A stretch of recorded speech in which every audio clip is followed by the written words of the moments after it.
9వ తేదీ జూలై నెల 2025వ సంవత్సరం. ఈ రోజు దేవుని వాగ్దానము మత్తయి సువార్త 5వ అధ్యాయము 8వ వచనము. హృదయ శుద్ధి గల వారు ధన్యులు, వారు దేవుని చూచెదరు.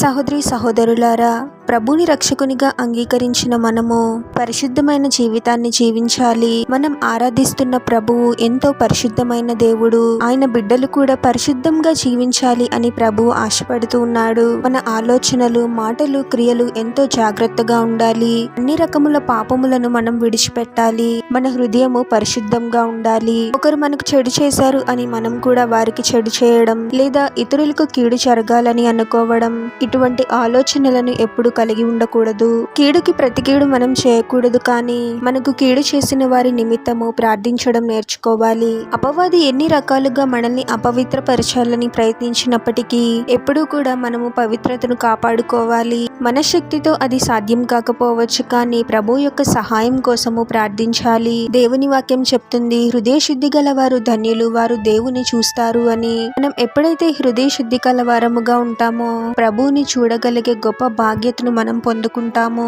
ప్రతిదినము వాక్యాన్ని ధ్యానిస్తూ, వాక్యానికి లోబడి జీవిస్తూ మన ఆత్మీయ జీవితాన్ని జాగ్రత్తగా కాపాడుకోవాలి. ప్రార్థన. పరిశుద్ధుడు ప్రభువా, మీ పరిశుద్ధమైన పాదాలకు వేలాది వందనాలు, స్తుతులు, స్తోత్రాలు చెల్లించుకున్నాము తండ్రి. మరొక నూతన దినంలోనికి మమ్మల్ని క్షేమంగా ప్రవేశింపచేసిన దేవా, మీకే స్తోత్రం ప్రభువా. మా ఆలోచనలను, మాటలను, క్రియలను మీరే పరిశుద్ధపరచండి తండ్రి.